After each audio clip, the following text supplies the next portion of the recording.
یہ وہ کیفیت ہوتی ہے جو انسانوں کو ایک دوسرے کی شرائط ماننے پر اور معاہدوں اور سمجھوتوں پر مجبور کر دیتی ہے۔ کسی بھی تاریخ میں اس شخص کا نام نہیں لکھا جسے رسول کرم نے خفیہ طریقے سے قریش کے اتحادی اختفان کے سالار اینیا کے پاس اس مقصد کے لیے بھیجا کہ اسے قریش کی دوستی ترک کرنے پر آمادہ کرے۔ اسے یہ نہیں کہا گیا تھا کہ وہ مسلمانوں کے ساتھ مل جائے۔ رسول کرم کا مقصد صرف یہ تھا کہ اختفان اور اینیا رضا مند ہو جائیں اور اپنے قبیلے کو واپس لے جائیں، تو قریش کا لشکر 2000 نفری کی فوج سے محروم ہو جائے گا۔ یہ توقع بھی کی جا سکتی تھی کہ دوسرے قبائل بھی اختفان کی تقلید میں قریش کے لشکر سے نکل جائیں گے۔ کیا محمد ہمیں زبانی معاہدے کی دعوت دے رہا ہے؟ سالار اینیا نے رسول خدا کے ایلچی سے کہا، ہم نے یہاں تک آنے کا جو خرچ برداشت کیا ہے وہ کون دے گا؟ ہم دیں گے۔ رسول خدا کے ایلچی نے کہا، نبی کرم نے فرمایا ہے کہ تم لوگ اپنے قبیلے کو واپس لے جاؤ تو اس سال مدینہ میں کھجور کی جتنی پیداوار ہوگی اس کا تیسرا حصہ تم لے جانا، خود مدینہ آ جانا، پوری پیداوار دیکھ لینا اور اپنا حصہ اپنے ہاتھوں الگ کر کے لے جانا۔ سالار اینیا مدان جنگ میں لڑنے اور لڑانے والوں کی قیادت کرنے والا جنگجو تھا، لیکن غیر جنگی مسائل اور امور کو بہت کم سمجھتا تھا۔ مورخ ابن قتبہ نے لکھا ہے کہ اس واقعے کے کچھ ہی عرصہ بعد رسول الف نے اسے مستعد احمق کا خطاب دیا تھا۔ وہ بڑے طاقتور جسم والا اور جسمانی لحاظ سے پھرتیلا اور مستعد رہنے والا آدمی تھا۔ اس نے اپنے سردار غطفان سے بات کی، خدا کی قسم محمد نے ہمیں کمزور سمجھ کر یہ پیغام بھیجا ہے۔ غطفان نے کہا، اس کے ایلچی سے پوچھو کہ مدینہ کے اندر لوگوں کو بھوک کا سامنا نہیں، ہم انہیں بھوک سے نڈھال کر کے ماریں گے۔ کیا تم دیکھ نہیں رہے کہ ہمارا اپنا لشکر بھوک سے نڈھال ہو رہا ہے؟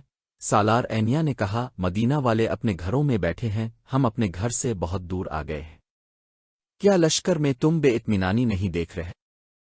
کیا تم نے دیکھا نہیں کہ ہماری کمانوں سے نکلے ہوئے تیر اب اتنی دور نہیں جاتے جتنی دور اس وقت جاتے تھے جب تیر اندازوں کو پیٹ بھر کر کھانا ملتا تھا؟ ان کے بازوؤں میں کمانے کھینچنے کی طاقت نہیں رہی۔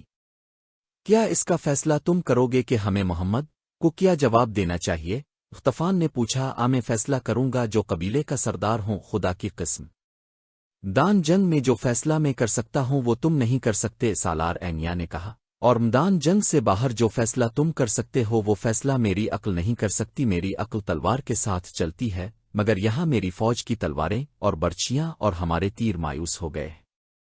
ہم خندق کے پار نہیں جا سکتے، ہمیں محمد کی بات مان لینی چاہیے۔ اور انہوں نے رسول کرم کی بات مان لی۔ ایلچی امید افزا جواب لے کر آ گیا، اسے قریش کا کوئی آدمی نہیں دیکھ سکا تھا کیونکہ غطفان کی فوج محاصرے کے کسی اور مقام پر تھی۔ اللہ کے رسول کے خلاف کون بول سکتا تھا؟ مگر اتنے اسلام کی تعلیمات کے عین مطابق اپنے سرکردہ ساتھیوں کو بلایا اور انہیں موقع دیا کہ کسی کو اب کے فیصلے سے اختلاف ہے تو وہ بولے۔ اب ایک شخص کا فیصلہ پوری قوم پر ٹھونسنے کے قائل نہ تھے، چنانچہ اب نے سب کو بتایا کہ اب نے غطفان کو کیا پیشکش کی ہے۔